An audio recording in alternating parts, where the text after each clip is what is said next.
গঙ্গা সাগর, যেখানে গঙ্গা সাগরে মিশেছে। এই বিখ্যাত হিন্দু তীর্থস্থান সাগর দ্বীপে অবস্থিত। এটি পশ্চিমবঙ্গের দক্ষিণ 24 পরগনা জেলার সাগর সমষ্টি উন্নয়ন ব্লকের একটি গ্রাম। এখানে মকর সংক্রান্তিতে শুধুমাত্র পশ্চিমবঙ্গ থেকে নয়, ভারতের প্রতিটি প্রান্ত থেকে প্রতি বছর বহু মানুষ ছুটে আসেন এই পুণ্যভূমিতে পুণ্যস্নানের উদ্দেশ্যে। আর তাই প্রায় 1 কোটি পুণ্যার্থীদের সমাবেশ এই মেলাকে বানিয়ে তোলে কুম্ভ মেলার পর পৃথিবীর দ্বিতীয় বৃহত্তম মেলা, যাকে আমি বা আপনি গঙ্গাসাগর মেলা হিসেবে চিনি। তবে এই স্থানের মাধুর্য কিন্তু লুকিয়ে রয়েছে এই স্থানের ইতিহাসেই। গঙ্গা নদীর মর্তে প্রত্যাবর্তন ও সাগর রাজার পুত্রদের জীবন বিসর্জনের লোকগাথাকে ঘিরে গড়ে উঠেছে এই বিখ্যাত তীর্থস্থান গঙ্গাসাগর। এখানকার প্রধান আকর্ষণ কপিলমুনি মন্দির, যা হিন্দুদের জন্য সবচেয়ে পবিত্র তীর্থস্থানগুলির মধ্যে একটি, এবং কথিত আছে কপিলমুনি এখানেই তপস্যা করেছিলেন। সামনেই গঙ্গাসাগর মেলা। তবে মেলা বাদেও কিন্তু বছরের বিভিন্ন সময় দর্শনার্থীরা কপিলমুনি আশ্রম দর্শন এবং এই পবিত্র স্থানে অর্থাৎ গঙ্গাসাগর সঙ্গমে স্নান করতে বহু দূর দূরান্ত থেকে ছুটে আসেন। এখন শুধু তীর্থস্থান নয়, কলকাতাবাসীদের কাছে গঙ্গাসাগর একটি উইকেন্ড ট্যুর ডেস্টিনেশন। আর এই কারণেই গত এপ্রিল মাসে আমরা বাবা মাকে নিয়ে 2 রাত 3 দিনের জন্য চলে এসেছিলাম গঙ্গাসাগরে। এখানে কিভাবে এলাম, কোথায় থাকলাম, কি দেখলাম, সবকিছু আপনাদের সাথে শেয়ার করব আমার এই ভিডিওতে। চলুন তাহলে শুরু করি আমার গঙ্গাসাগর ভ্রমণ কাহিনী। 1 এপ্রিল 2025। আমার ঠিকানা সোনারপুর হওয়ার কারণে সোনারপুর স্টেশন থেকে চড়ে বসলাম সকাল 7:14 নামখানা শিয়ালদা লোকালে। নামবো কাকদ্বীপ স্টেশনে। আপনারা 2 ভাবে গঙ্গাসাগর পৌঁছতে পারেন। 1, কাকদ্বীপ স্টেশনে নেমে লট নাম্বার 8 ফেরিঘাট থেকে কচুবেড়িয়া ফেরিঘাট হয়ে, আর 2, নামখানা স্টেশনে নেমে নারায়ণপুর ফেরিঘাট থেকে বেনুবন ফেরিঘাট হয়ে। আমরা যাওয়ার সময় কাকদ্বীপ হয়ে এবং ফেরার সময় নামখানা হয়ে ফিরেছিলাম। 2টি রুটই আপনাদের সাথে শেয়ার করব, সাথে থাকুন। এই ট্রেনটি ছাড়াও আরও কয়েকটি নামখানা লোকালের সন্ধান স্ক্রিনে দিয়ে দিলাম, প্রয়োজনে কাজে লাগাতে পারেন। এছাড়াও গুগল থেকে এই ট্রেন সংক্রান্ত আরও অনেক ইনফরমেশন পেয়ে যাবেন। অবশেষে সকাল 9:30 নাগাদ আমরা নামলাম কাকদ্বীপ স্টেশনে। সোনারপুর স্টেশন থেকে কাকদ্বীপ স্টেশনে পৌঁছতে সময় লাগলো প্রায় 1 ঘন্টা 50 মিনিটের মতো। কাকদ্বীপ স্টেশনে নেমে 1 নম্বর প্ল্যাটফর্মের বাইরে এসে মাথাপিছু 20 টাকা ভাড়া দিয়ে চড়ে বসলাম টোটোতে। পৌঁছবো লট নাম্বার 8 ফেরিঘাটে। সময় লাগবে 15 মিনিটের মতো। ট্রেন রুট ছাড়াও আরও একভাবে গঙ্গাসাগর পৌঁছানো যায়, সেটি হলো সম্পূর্ণ জলপথ দিয়ে। সেক্ষেত্রে বাবুঘাট বা ডায়মন্ড হারবার থেকে ক্রুজে চড়ে ডাইরেক্টলি পৌঁছে যেতে পারেন কচুবেড়িয়া ফেরিঘাটে। সময় লাগে 5 ঘন্টার কাছাকাছি। টিকিটের দাম প্রায় 600 থেকে 800 টাকার মতো। যাই হোক, টোটো থেকে নেমে আমরা পৌঁছলাম লট নাম্বার 8 ফেরিঘাটের টিকিট কাউন্টারে। টিকিট কাউন্টার থেকে 10 টাকা মূল্যের টিকিট কেটে আমরা এগিয়ে চললাম ভেসেলে উঠব বলে। এবার ভেসেল সংক্রান্ত কয়েকটি তথ্য দিই। ভেসেল চলাচল করে সকাল 6:15 থেকে রাত 9:30 পর্যন্ত। প্রতি 45 মিনিট অন্তর ভেসেল ছাড়ে। তবে জোয়ার ভাটার কারণে প্রতিদিনের ভেসেল টাইম টেবিল চেঞ্জ হয়। Gangasagar vessel time table app থেকে ডেইলি আপডেটেড লিস্ট পেয়ে যাবেন। তবে নদীতে ভাটার সময় ফেরি চলাচল বন্ধ থাকে। লট নাম্বার 8 থেকে কচুবেড়িয়া পর্যন্ত পৌঁছতে সময় লাগে 20 থেকে 40 মিনিটের মতো। যাই হোক, এবার চলুন দুর্দান্ত এই ভেসেল জার্নি প্রাণ ভরে এনজয় করি।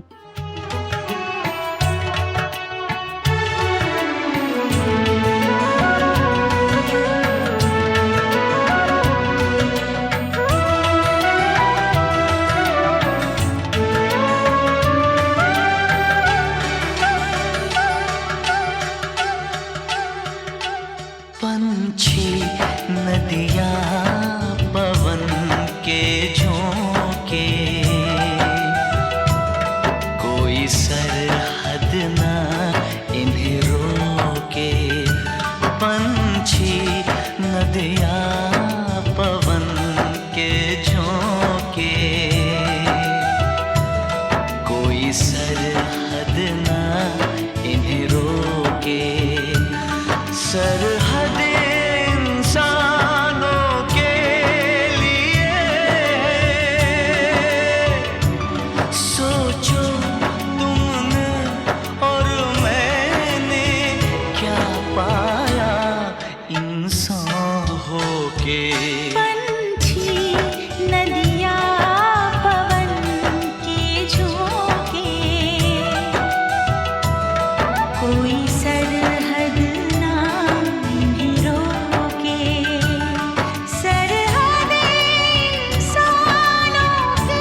इस नीले गगन में মুড়িগঙ্গা নদীর সৌন্দর্য, সাথে অসংখ্য পরিযায়ী পাখির আপ্যায়ন, সে এক অসাধারণ অভিজ্ঞতা।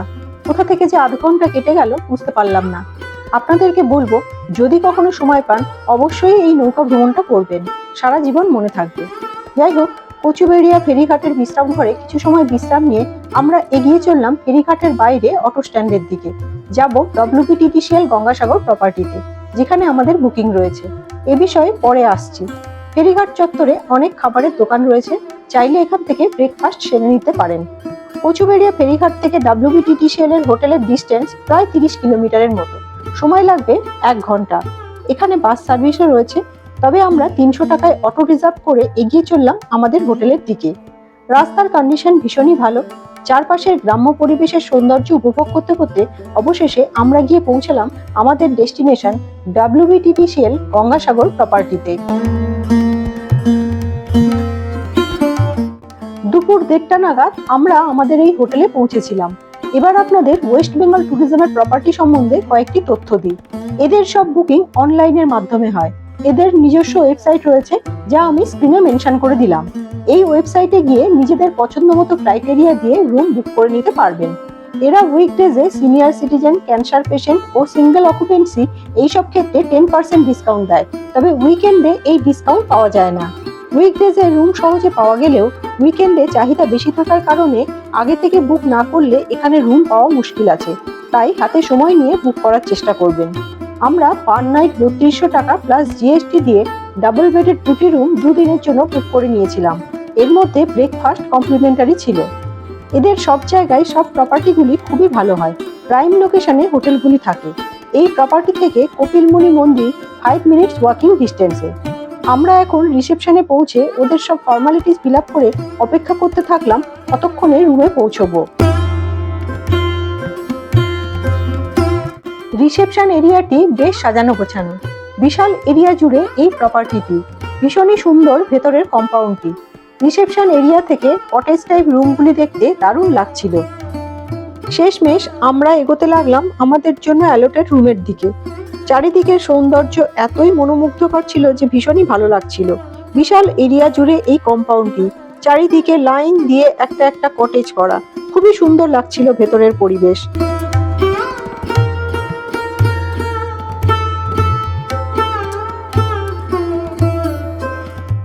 এবার আমরা আমাদের রুমের সামনে চলে এসেছি। এটি একটি ডাবল বেডেড এসি স্যুট। চলুন ভেতরে ঢুকে দেখি রুমের কন্ডিশন কিরকম। গেট দিয়ে ঢুকে ছোট্ট একটি বারান্দা পেরিয়ে সামনেই পেলাম একটি লিভিং এরিয়া, সাথে রয়েছে একটি ওয়াশরুম। ফার্স্ট ইমপ্রেশন ভীষণই ভালো লাগলো। চাইলে এখানে রাতে একজন শুতেও পারবে। চলুন এবার এই জায়গাটি একটু ভালোভাবে আপনাদের দেখিয়ে দিই। লিভিং এরিয়াতেও একটি টিভি রয়েছে, সাথে রয়েছে মডার্ন অ্যামেনিটিস যুক্ত একটি ওয়াশরুম। খুবই ভালো লাগলো দেখে।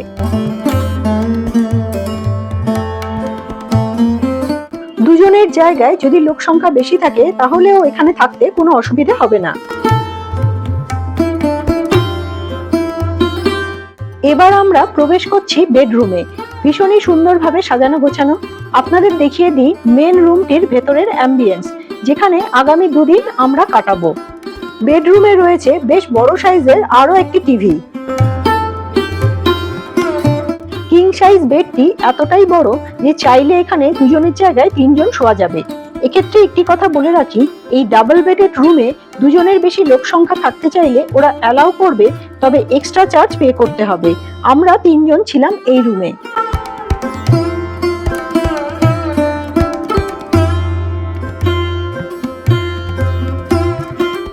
রুমটিতে এসির পাশাপাশি রয়েছে একটি ছোট মিনি ফ্রিজ। গরমকালে এটি ভীষণই কাজে লাগবে। এছাড়াও রয়েছে একটি ইলেকট্রিক কেটল এবং একটি কমপ্লিমেন্টারি টি কিট। এই টি কিট রেগুলার একটা করে ওরা দিয়ে গেছে। এর পাশেই রয়েছে একটি বড় সাইজের ক্যাবিনেট। চলুন ক্যাবিনেটের ভেতরটা একবার আপনাদের দেখিয়ে দিই।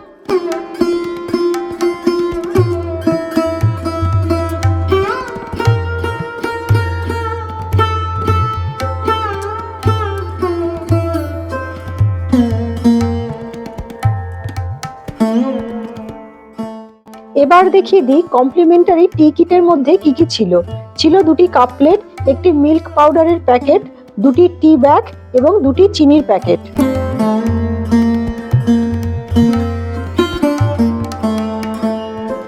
টি কিটের পাশাপাশি ওরা দিয়েছে একটি কমপ্লিমেন্টারি বাথ কিট। এর মধ্যে কি কি রয়েছে চলুন একবার দেখিয়ে দিই। রয়েছে একটি চিরুনি, একটি ডেন্টাল কিট, একটি saving kit, shampoo and shower gel, cream এবং একটি সাবান। এবার চলুন আপনাদের দেখিয়ে দিই ওয়াশরুমের ভেতরটা কেমন। বাইরের ওয়াশরুমের থেকে এটি সাইজে বেশ খানিকটা বড়। রয়েছে সমস্ত রকমের আধুনিক বাথরুম ফিটিংস, এছাড়াও গরম জলের সুব্যবস্থা রয়েছে এবং স্নানের একটি ভীষণ সুন্দর জায়গা রয়েছে।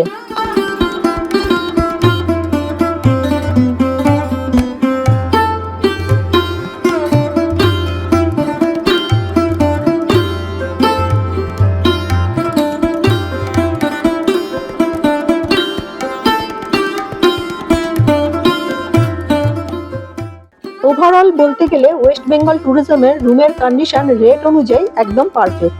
এরপর আমরা স্নান পর্ব সেরে নিয়ে ওদের ডাইনিং এরিয়াতে চলে গেলাম এবং লাঞ্চ সেরে নিলাম। লাঞ্চের পরে বাইরে এসে মিঠে রোদে চারপাশের পরিবেশটা বেশ লাগছিল। আমরা এদিক ওদিক একটু ঘোরাঘুরি করে যে যার রুমে চলে গেলাম বিশ্রাম নেওয়ার জন্য। সন্ধ্যেবেলা আমরা সবাই কপিলমুনি মন্দিরে যাব সন্ধ্যা আরতি দেখার জন্য। এই সন্ধ্যা আরতি গঙ্গাসাগর ভ্রমণের একটি আকর্ষণীয় গুরুত্বপূর্ণ অংশ, যেখানে প্রধানত কপিল মুনি, যিনি একটি পাথরের প্রতিমা দ্বারা পূজিত হন, এবং মা গঙ্গা ও রাজা সাগরের প্রতিমাও এখানে পূজিত হয়। আমরা সন্ধ্যা 6টা নাগাদ পৌঁছে গেলাম মন্দিরে, আর সন্ধ্যা 6:30 নাগাদ শুরু হলো সন্ধ্যা আরতি। চলুন এবার ভক্তি সহকারে এই সন্ধ্যা আরতি উপভোগ করি।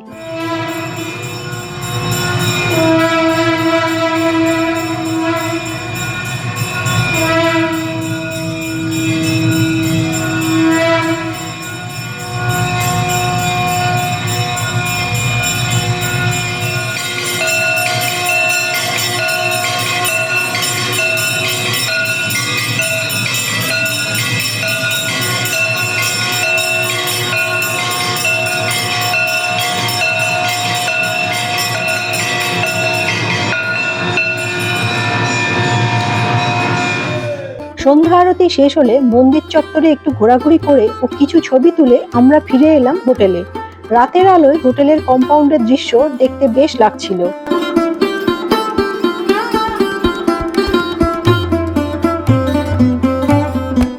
কম্পাউন্ডের মধ্যে কিছু সময় ঘোরাঘুরি করার পর ডিনার শেষ করে আমরা রুমে ফিরে গেলাম। এইভাবে শেষ হলো আমাদের গঙ্গাসাগর ভ্রমণের প্রথম দিন। 2 এপ্রিল 2025। একটি পবিত্র সকাল শুরু করলাম কপিলমুনি মন্দিরে পুজো দিয়ে। বেশ সকাল সকাল মন্দিরের দরজা খুলে যায়। আমরা সবাই হোটেলে স্নান পর্ব সেরে পৌঁছে গিয়েছিলাম মন্দির চত্বরে।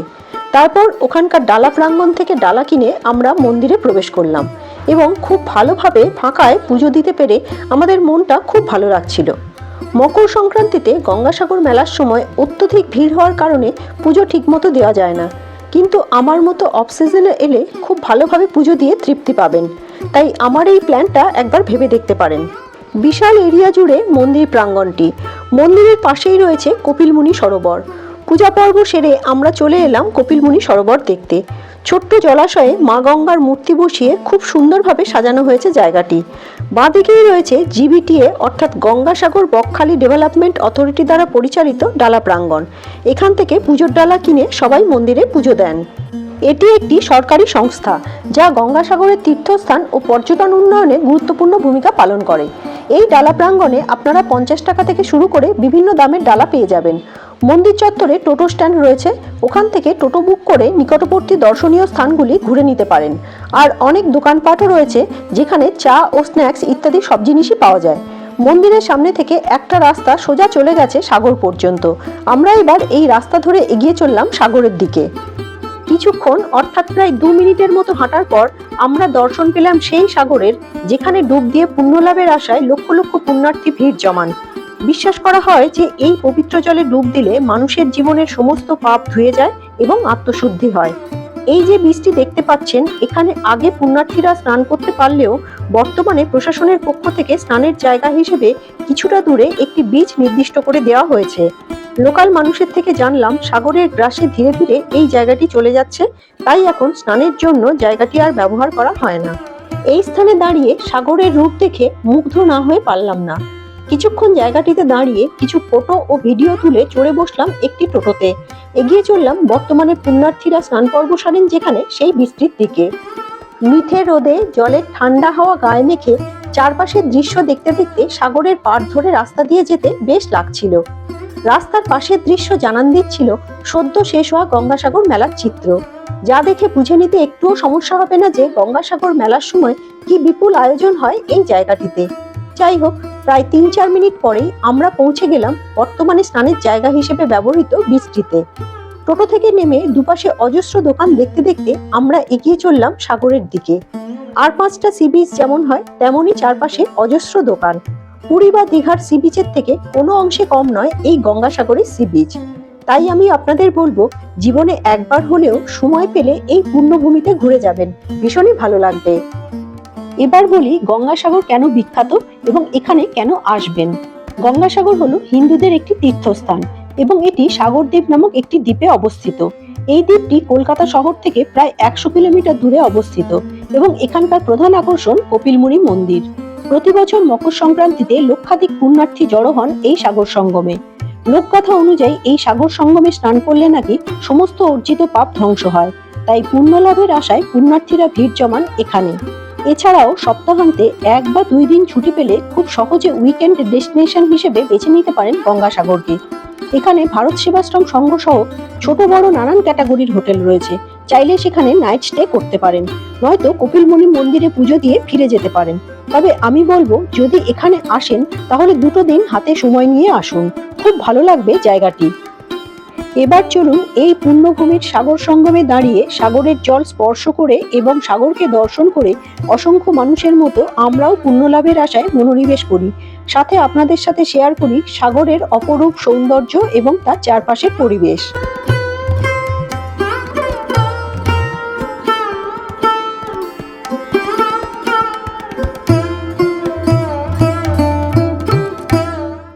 বেশ কিছুক্ষণ সাগর পাড়ে কাটিয়ে দুপুর 1টা নাগাদ আমরা ফিরে গেলাম হোটেলে। তারপর লাঞ্চ সেরে কিছুক্ষণ বিশ্রাম নেওয়ার পর বিকেল 3টে নাগাদ একটা টোটো রিজার্ভ করে বেরিয়ে পড়লাম নিকটবর্তী কয়েকটি স্পট দেখব বলে। টোটো চালক ভাই প্রথমে নিয়ে গেল বিষ্ণু মন্দির দেখতে। এই মন্দিরটি বহু প্রাচীন। মন্দির দেখেই বোঝা যাচ্ছিল বহু যুগ আগে তৈরি এটি। স্থানীয় মানুষদের কথায় মন্দিরে বিরাজমান বিষ্ণু মূর্তি সহ অন্যান্য মূর্তিগুলি ব্রিটিশরা চোরাপথে পাচার করার সময় জাহাজ শুদ্ধ সমুদ্র গর্ভে ডুবে যায়। পরে মূর্তিগুলি উদ্ধার করে এই মন্দিরে স্থাপন করা হয়েছে। চলুন এই মন্দিরটি আপনাদের ঘুরে দেখাই।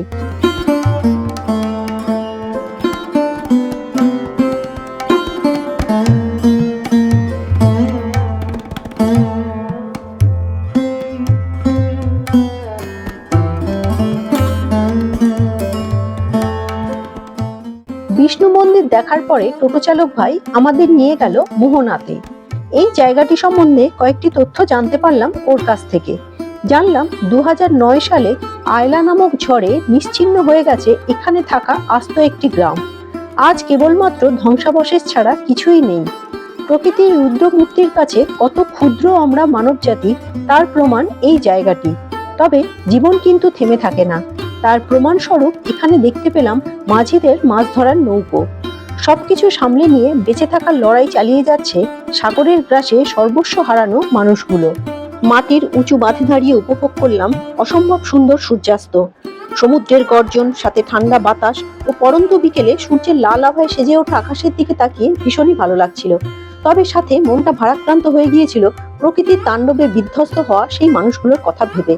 এরপর টোটো চালক ভাইয়ের সাথে একে একে দেখে নিলাম গ্রহরাজ শনি মন্দির, মনসা মন্দির, নাগ সরোবর মন্দির ও শিবালয় মন্দির, যেখানে দেবাদিদেব শিব ছাড়াও মা দুর্গা পূজিত হন।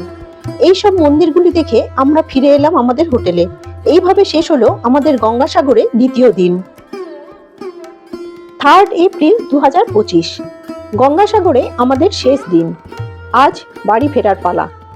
সকাল 11টা নাগাদ ব্রেকফাস্ট সেরে WBTDCL গঙ্গাসাগর প্রপার্টিকে বিদায় জানিয়ে চড়ে বসলাম অটোতে।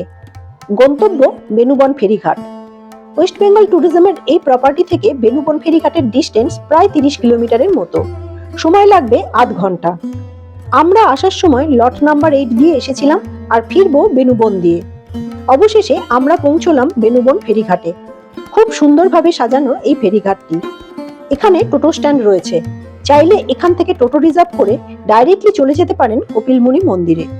যাই হোক, টিকিট কাউন্টারে খোঁজ নিয়ে জানলাম নেক্সট লঞ্চ ছাড়বে দুপুর 1:15 অগত্যা অপেক্ষা করা ছাড়া আর কোনো উপায় নেই। আমরা ফেরিঘাটের বিশ্রামাগারে প্রবেশ করলাম ও অন্যান্য যাত্রীদের সঙ্গে কিছুক্ষণ অপেক্ষা করতে লাগলাম। এবার এখানকার ফেরি চলাচল সম্বন্ধে কয়েকটি তথ্য দিই। বেনুবন থেকে নামখানা অর্থাৎ নারায়ণপুর ফেরিঘাটে যাওয়ার টিকিটের মূল্য 40 টাকা। প্রতিটি লঞ্চে ম্যাক্সিমাম 100 জন যাত্রী উঠতে পারবে। আপনাদের সুবিধার জন্য স্ক্রিনে এখানকার ফেরি চলাচলের সময়সূচি দিয়ে দিলাম। তবে জোয়ার ভাটার উপর নির্ভর করে এই সময়সূচির সামান্য বদল হয়। বেশ কিছুক্ষণ অপেক্ষার পর দুপুর 1:45 নাগাদ একটা লঞ্চ এলো। ওই লঞ্চটিতেই আমরা উঠব। সব যাত্রীরা নেমে যাওয়ার পরে আমরা এগিয়ে চললাম লঞ্চের দিকে। চারিদিকের পরিবেশ ভীষণই মনোমুগ্ধকর। আমরা একে একে সবাই লঞ্চে উঠে পড়লাম।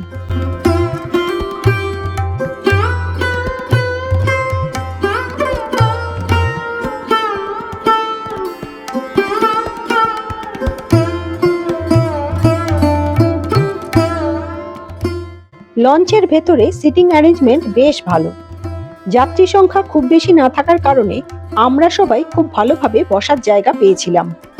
অবশেষে ঠিক দুপুর 1:15 লঞ্চ ছেড়ে দিল। গঙ্গাসাগরকে বিদায় জানিয়ে আমরা ফিরে চললাম সেই যান্ত্রিক জীবনে। মনটা ভারাক্রান্ত হয়ে উঠেছিল, কিন্তু বেশি দূর যেতে হলো না। সেই অসংখ্য নাম না জানা পরিযায়ী পাখিদের দল এগিয়ে এলো আমাদের আপ্যায়ন করবে বলে। মনটা খুশিতে ভরে উঠল। এত ভালো লাগছিল মুহূর্তগুলি যে ভাষায় প্রকাশ করা মুশকিল। আগে অনেক জায়গায় নৌকাতে চড়েছি, কিন্তু এই নৌকা বিহারের আনন্দ সবকিছুকে ছাপিয়ে গিয়েছে। বিশেষত বিভিন্ন প্রজাতির পাখি যেমন গাংচিল, পানকৌড়ি, বক ও অন্যান্য জলচর পাখিরা যখন জলযানের চারপাশে ঘিরে ধরে খাবার খাওয়ার আশায়, সে এক অপূর্ব দৃশ্য। যাত্রীরা অনেকেই এদের খাবার দেওয়াতে অভ্যস্ত হওয়ার কারণে ওরাও খাবারের আশায় ঘিরে ধরে ভেসেল বা লঞ্চটিকে। এক অসাধারণ মুহূর্ত, স্মৃতির পাতাতে থেকে যাবে চিরকাল। 1.5 ঘন্টার যাত্রাপথের প্রায় পুরোটাই এরা আপনাদের সঙ্গ দেবে, আনন্দ দেবে। তাই অবশ্যই এই আনন্দ পেতে একবার অন্তত এই ভ্রমণটা করবেন, ভুলতে পারবেন না।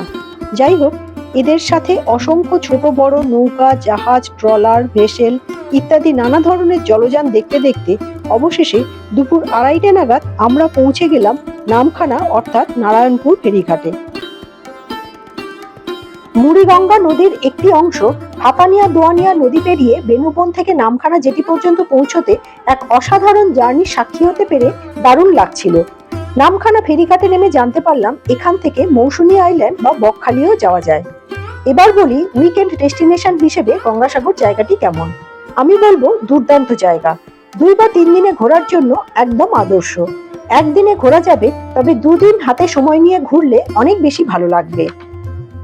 অ্যাট লাস্ট আমরা পৌঁছলাম আমাদের গঙ্গাসাগর ভ্রমণের শেষ পর্বে। নামখানা ফেরিঘাট থেকে নামখানা স্টেশনে পৌঁছলাম টোটোতে চেপে। সময় লাগলো 5 মিনিটের মতো। অবশেষে বিকেল 3টের নামখানা লোকাল ধরে বাড়ির দিকে রওনা দিলাম। শেষ হলো আমাদের গঙ্গাসাগর ভ্রমণ। ভিডিওটি শেষ পর্যন্ত দেখার জন্য সকলকে অসংখ্য ধন্যবাদ জানাই। আমার দেওয়া ইনফরমেশনগুলি যদি আপনাদের কাজে লাগে আমি কৃতজ্ঞ থাকব। আপনাদের সাথে দেখা হবে আগামী পর্বে অন্য একটি জায়গার ভ্রমণ কাহিনী নিয়ে। সবাই ভালো থাকবেন, সুস্থ থাকবেন। ধন্যবাদ।